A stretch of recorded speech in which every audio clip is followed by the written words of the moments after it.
Eng gullagan yoshlik chog'imda. 9-hikoya. Muallif Maftuna Abdullayeva. Yetim qo'zi.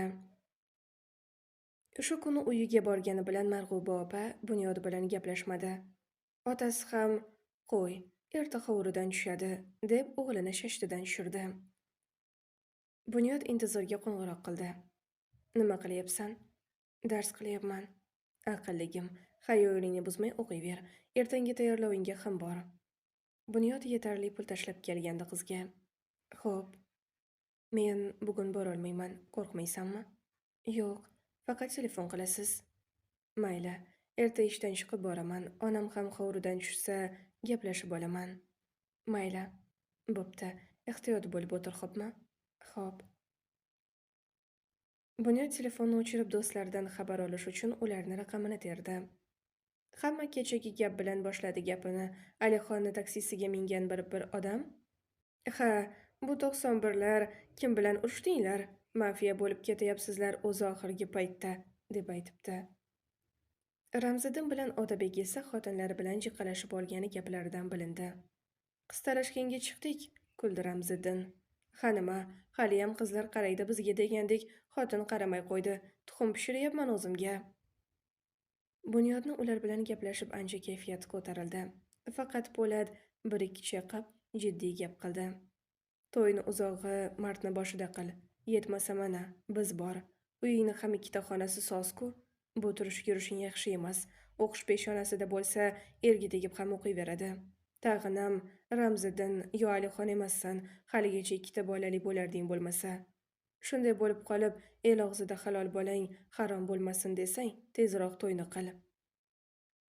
Po'lat haq edi. Avvalku uyda edilar, endi Intizor alohida uyda yashayapti. Bunyod ishga borib, yuzi haqida har xil hazil gap aytib, kulib ketdi. 2 kun ishga bormay, yig'ilib qolgan ishlarini hal qildi. Shu bilan ancha chalg'idi. Uyga qaytar ekan, onasiga nima deyishni o'ylab ketdi. Uyga kelganida esa uni syurpriz kutib turgan edi. Kirib borishi bilan Boburga duch keldi. "Keldingizmi? Otam bilan onamni oldiga kiring, sizni kutib turishibdi", dedi xiyol qovoq uyib u. Bunyod hayron bo'lib Bobur ko'rsatgan xona tomon yurdi. "Tinchlikmi?" dedi bir-biridan asabiy o'tirgan ota-onasiga. "Tinchlik, hatto yaxshilik", dedi Marg'uba opa kesatib. "Men sovchilikka bordim. Ish deyarli hal, yana bir boraman. Tamom, erkaklar fotiha qilib kelishadi keyin." "Ona, nima ona? Seni uylantirishni kechiktirib xato qilibmiz. Sulton bilan bir qilamiz deb yurgandim. Bo'lmadi. Sen jim o'tirolmading. Sulton bilan Boburniki qo'shib qilamiz. Hozircha esa seni ishingni bir yo'li qilamiz." "Men mushtariga o'ylanmayman. O'z jiyaningiz-ku, baxtsiz bo'lib qolishidan qo'rqmaysizmi?" "Nega baxtsiz bo'ladi? Sen bunday qilib qo'ymassan." "Ona, iltimos, qaysarlik qilmang endi. Men Intizorga o'ylanaman." "Kallang joyidami? Tag zotini bilmagan bir yengildekka o'ylanasanmi?" "Ona, Intizorni bilmagandek gapirmang. Axir doim maqtab yurardingiz-ku." "U payti sen bilan munosabatini bilmasdim. Mushtari o'z ko'zi bilan ko'rmasa ishonmasdim." "Bo'ldi qil." Komil aka xontaxtani mushtladi. "O'tgan ishga salovat, tinch qo'y yoshlarni. Mushtari hali Bunyoddan yaxshisini topib ketadi." "Men ham shuni aytaman. Mushtariyda yaxshi qizni qo'ldan chiqarmaylik deyapman.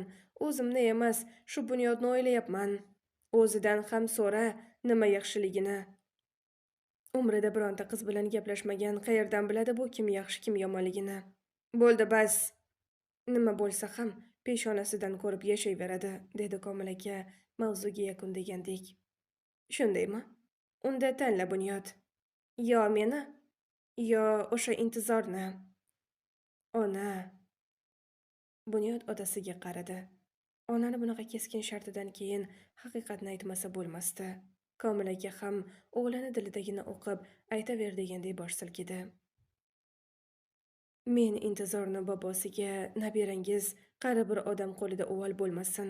Oilada ortiqcha bo'lsa qishlog'imga olib ketay, bironta yaxshi oilaga beraman. Aka sifatida o'zim ham xo'rlik qilaman" deb aytganimda bobosi: "Akalikka da'voyingga ishonmayman.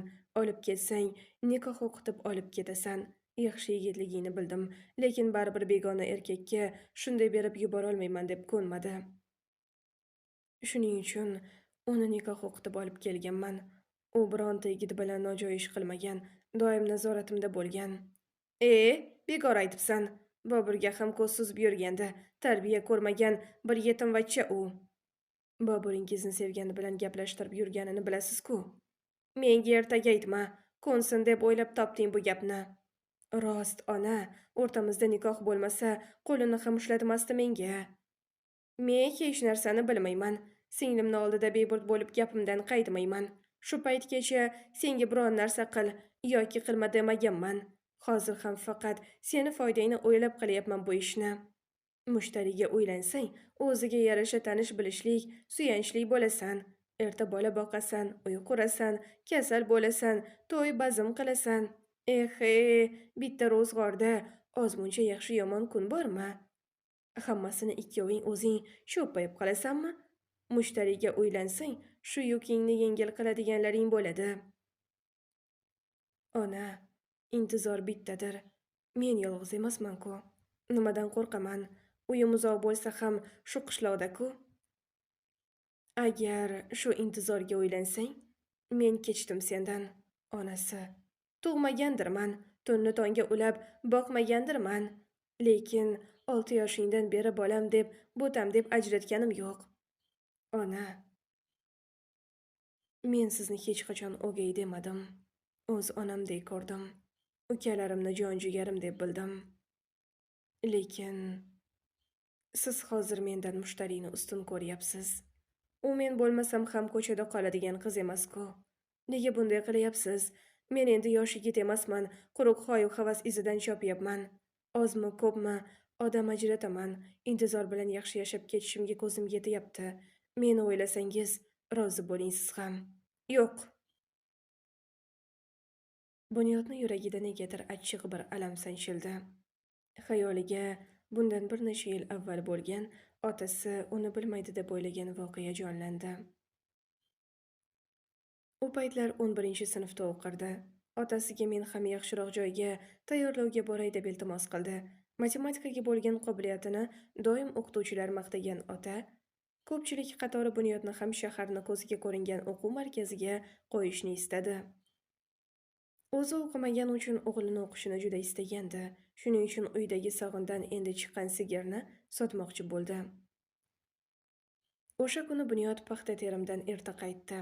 Terim oxirlab qolgani uchun kunlikka ham dala topilmasdi ba'zan. Darvozaxonaga kirib supa tarafdan ota-onasini urishayotgan ovozini eshitib hayron qoldi. Ichkari yurishga o'ng'aysizlandi. Uni kelganini sezmagan er-xotin baland ovozda baqirishardi. Sigirni sotmaysiz. Uni men qilganman. Otam bergan kichkina buzoqchadan 3 ta sigir qilib olgunimcha o'zi bo'ldimi? Kiyim kiymay shularga yem-xashak oldim vaqti kelsa, nega sotasiz? Olib beraman hali. Bunyod yaxshi joyga tayyorlansa, budjetga kiradi. O'shanda ishlab pul topib, o'zi olib beradi hali. Qachon pul topadi u? Sotmaysiz. Men sulton uchun mo'ljallab yuribman hammasini. Uni Toshkentda o'qitaman, xudo xohlasa. Bunyodchi? Bunyodni o'ylamaysanmi? U ham seni bolang emasmi? Yo'q. Bunyodni qancha vaqtgacha yuragini yondirgan o'sha so'z hozir yana hayotini barbod etmoqchi. Yo'q. Bunyod indamay o'rnidan turdi. O'shani deysanmi? Ha, dedi qat'iy. Unda yo'qol. Eskilar bekor aytmagan ekan, yetim qo'zi asrasang, og'zi burning moy qilur, yetim bola asrasang, og'zi burning qon bo'lur deb. Komil akani xotiniga qarab tili aylanmay qoldi. Bunyod esa shart o'girildi. Uni qalbida ayni damda ona degan dars ketib qolgan bir ustun qulab tushgandi. O'zini qayta yetim qolganday his etdi. 3-marta. Ilk bora o'z onasi vafot etgach, qabrga qo'yib, ortlariga qaytayotganlarida otasini qo'lidan tortib, nega onamni tashlab ketyapmiz deb yig'laganda, otasi onang endi yo'q deb javob berganida. 2-marta o'sha sigir voqeasidan keyin. Mana endi 3-marta. Birinchi gal otasini qo'lidan chiqib, onamni tashlab ketmayman deb yig'lab, qabr tuprog'ini qazishga tushgandi. Ikkinchi bor kap-katta yigit bo'lsa ham qabristonga borib, onasini qabrini quchib yig'lagandi. Hozir esa lom-mim demadi. Indamay xonani tark etdi. Xonasiga borib, eng zarur narsalarni oldi. Keyin ota uydan chiqib ketdi. Tinchlikmi? Intizor kechqurun kirib kelgan Bunyodga hayron bo'lib qaradi. Yuz-ko'zi g'alati edi. Bunyod hech narsa demay Intizorni bag'riga bosdi. Nima bo'ldi? Intizorni vahima bosdi. Tamom. Hozir men oilamga qarshi chiqolmadim. Oramiz ochiq deydigandek tuyuldi. Gapiring Bunyod aka. Hech narsa.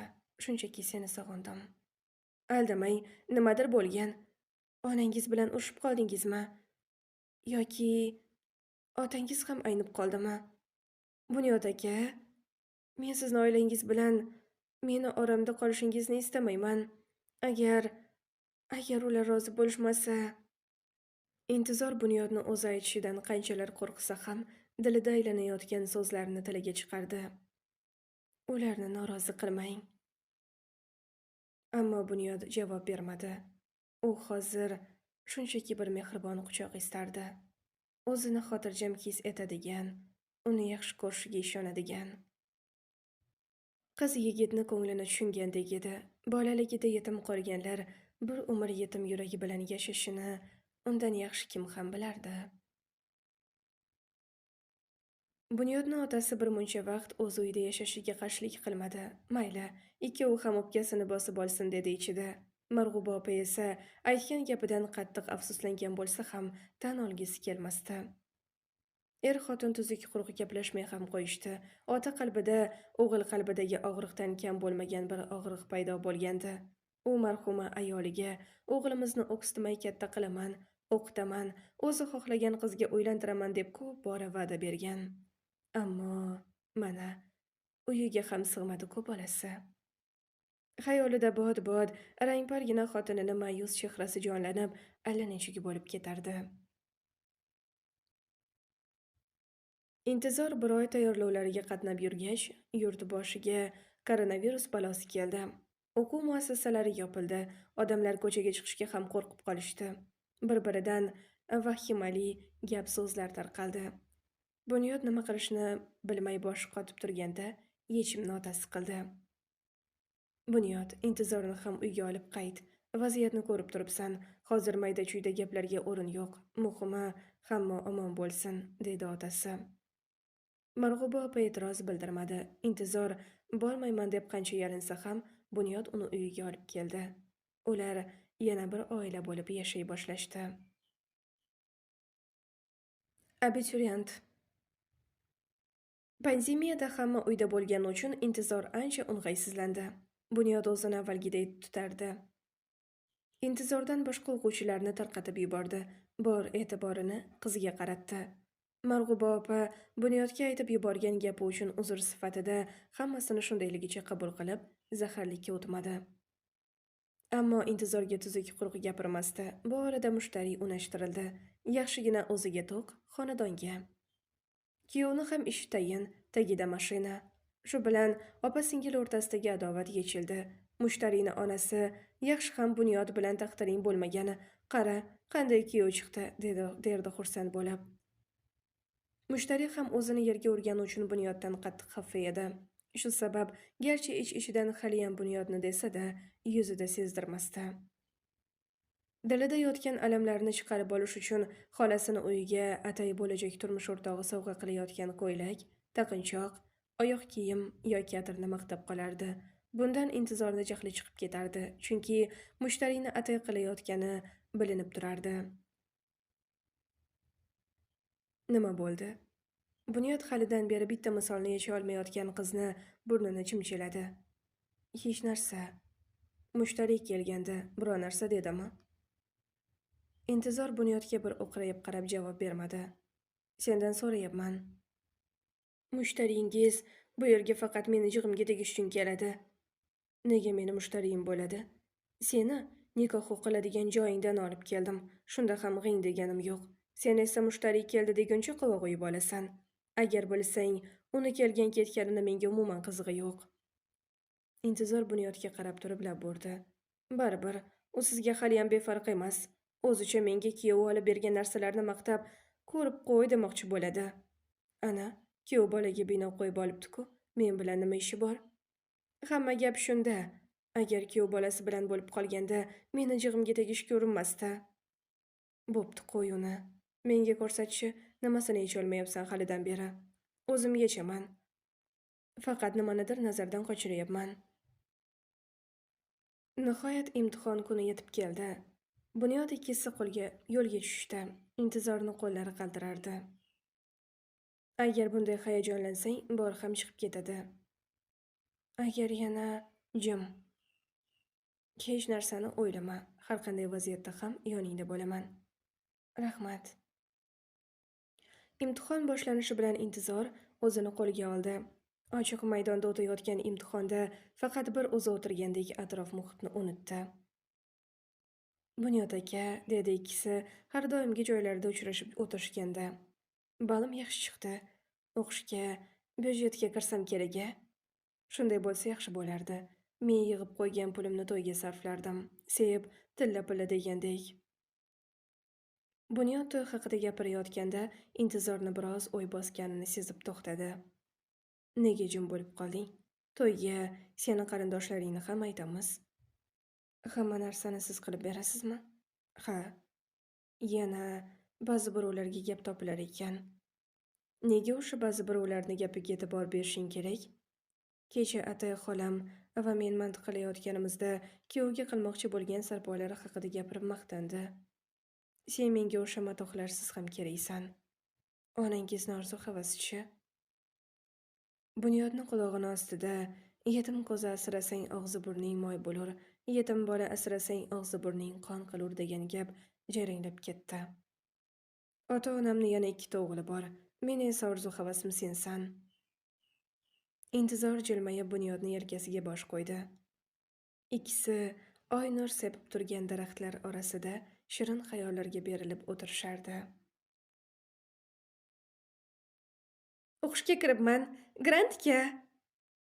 Bunyod tong mahal Intizorni turtkilashidan uyg'onib ketdi. U tashqarida bir kishilik karavotda uxlab yotgandi. Ko'zini ishqalab, Intizor ko'rsatayotgan SMSni o'qib jilmaydi. Barakalla zirabcham.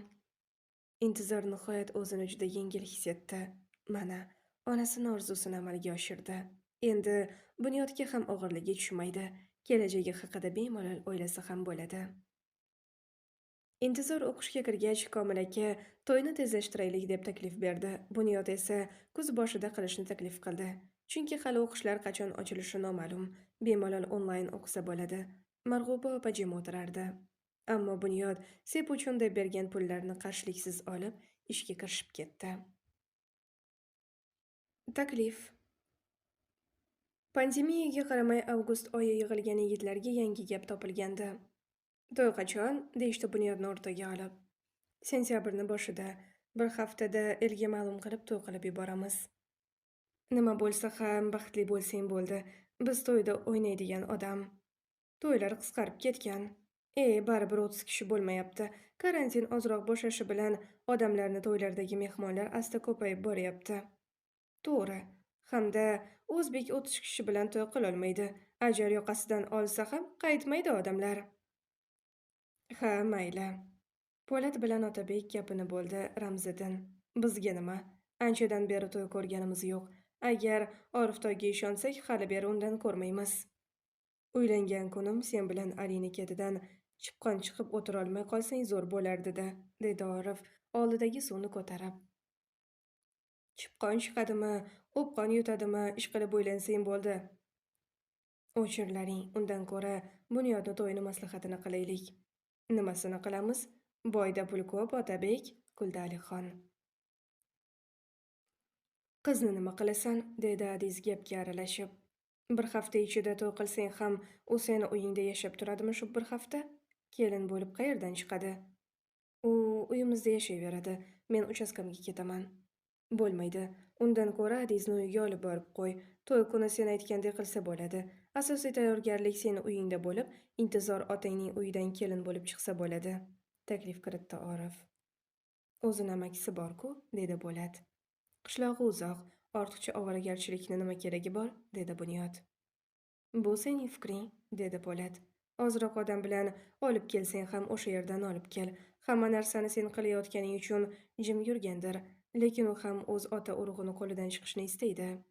Shuning uchun amakisini uyida yashab tursin. Yo'q, u yerga jo'natmayman, dedi Bunyod biroz o'ylanib. Mayli, Adis xo'p desang senikida yashab tursin. To'yni qilib berishga ko'nsa amakisi, kelin bo'lib o'sha yerdan chiqa qolsin. Do'stlar undan tashqari yana to'y uchun bo'ladigan qolgan mayda-chuydalarni ham gaplashib tarqalishdi. Otabek allaqanday qo'shiqni xirgoyi qilib uyga kirib kelganida hamma allaqachon o'z xonasiga tarqalgan edi. Zaynab devorga suyanib nimanidir zo'r berib o'ylardi. Nimani o'ylayapsan? Zaynab havo issiqligi uchun eshik derazasini ochib tashlagan edi. Otabekning kelganini sezmay qoldi. Sizni-da, ma'yus kulib o'rnidan turdi Zaynab. Otabek xotinini qizargan ko'zlaridan jiddiy nimadir sodir bo'lganini sezib turardi. Nima bo'ldi, Zaynab? Zaynab biroz taraddudlanib Otabekka qarab turib dedi. Bir gap aytmoqchi edim. Nima ekan? Haligi oyijonga ham aytdim, ular ham rozi. Xo'sh, nima ekan? Otabek o'rniga cho'zildi. Konditsionerni yoqsang bo'lmaydimi?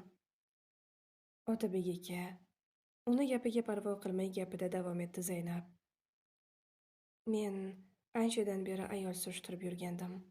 Qanday ayol? Kundosh. Lablari titrab dedi Zaynab. Otabek baland ovozda kulib yubordi. Bo'lmasa tezlashtir, Bunyod bilan birga uylanib yuboraman. Otabek aka, hazillashmayapman. Siz uylanib, tug'ib beradigan bir ayol topdim. Ishxonamizda farosh bo'lib ishlaydi. Zaynab. Otabek o'rnidan turdi. Bu gapni aytishni bir haftadan beri mashq qilayotgan Zaynab o'zini qo'lga oldi. Juda yaxshi ayol, turmush o'rtog'i olamdan o'tgan, bitta qizi bilan erini uydagilari sig'dirmay chiqarib yuboribdi. Ota uyda ham sig'indi bo'lib yashayotgan ekan. Agar to'lov qilib qo'ygan domingizda uylansangiz. Otabek yoniga kelib o'tirib yodlagan so'zlarni bidirlayotgan xotiniga bir tarsaki tushirdi. Javobim aniq bo'ldi shekilli. Endi yotib uxla. O'zi chapga qarab yotib oldi. Konditsionerni yoq.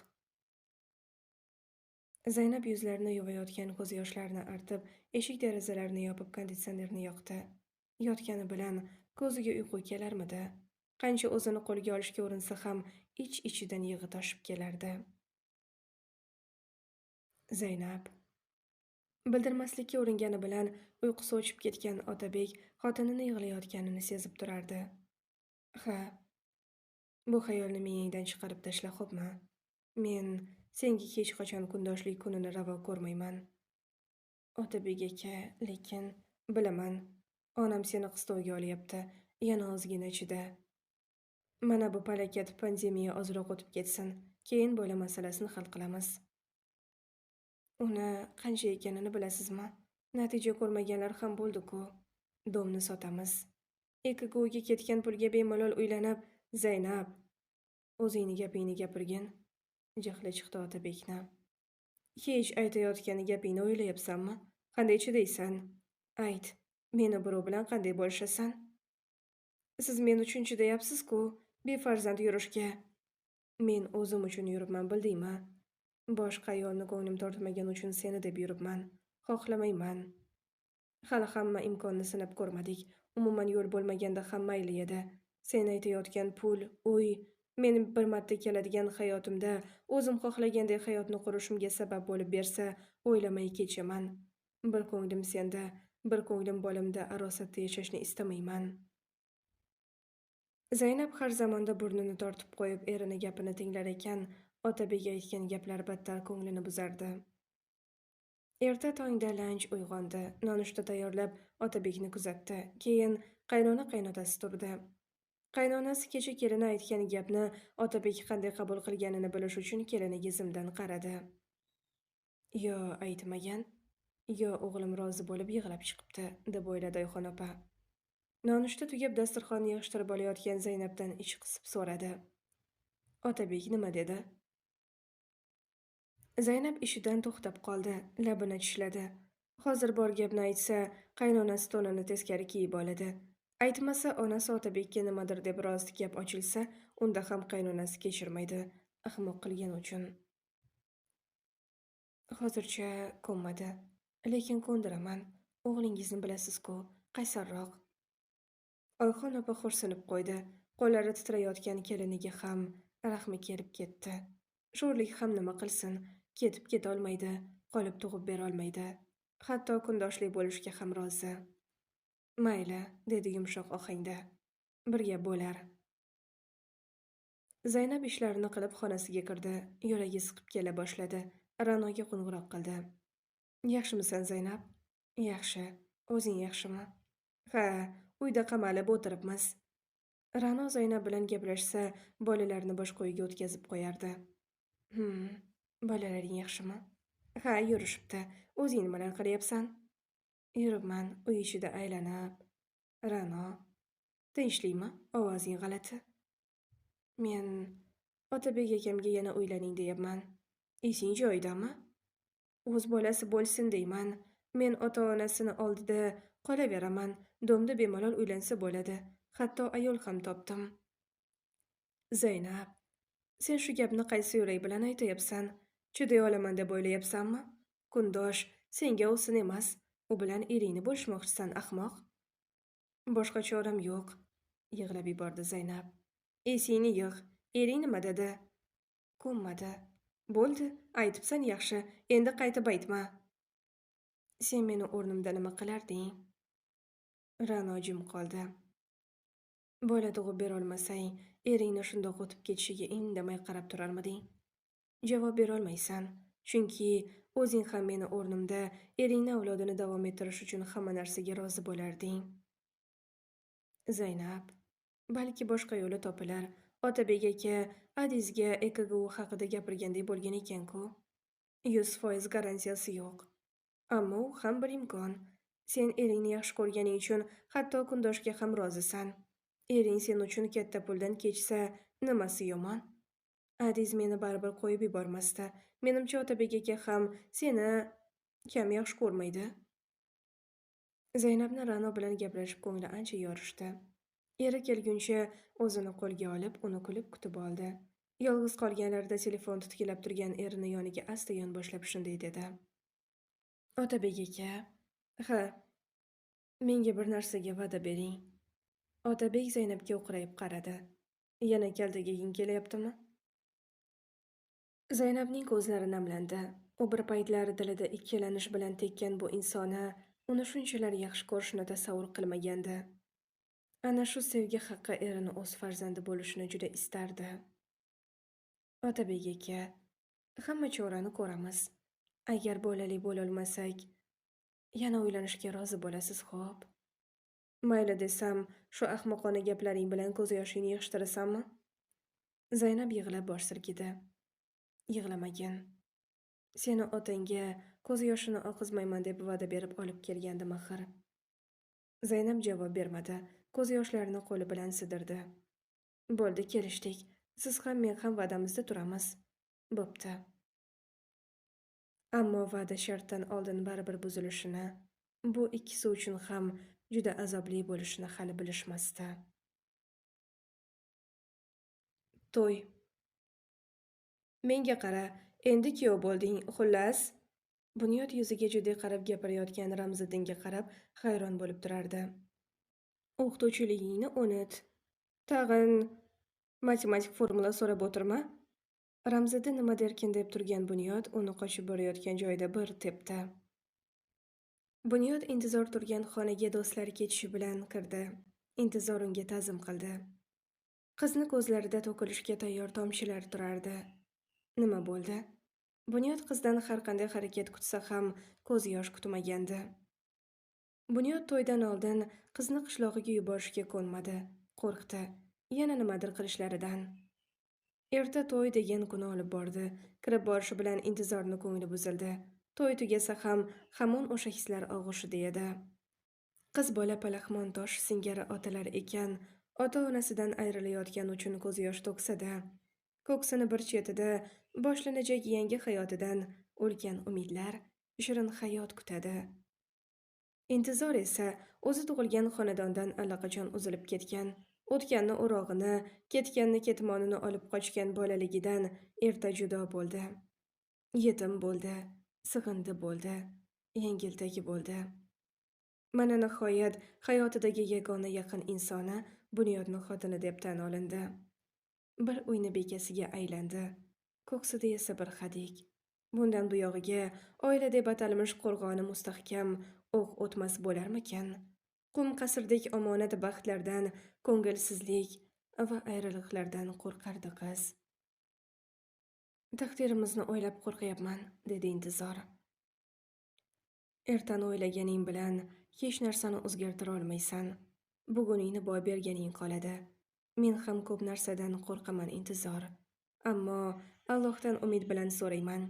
Bir butun oila bo'lib, farzandlarimizni solih va soliha qilib voyaga yetkazish nasib qilsin. Meni eng katta orzuyim shu. Mustahkam bir qo'rg'onni egasi bo'lish. Davomi bor. Muallif Maftuna Abdullayeva, ijrochi Rustamova Nozimaxon.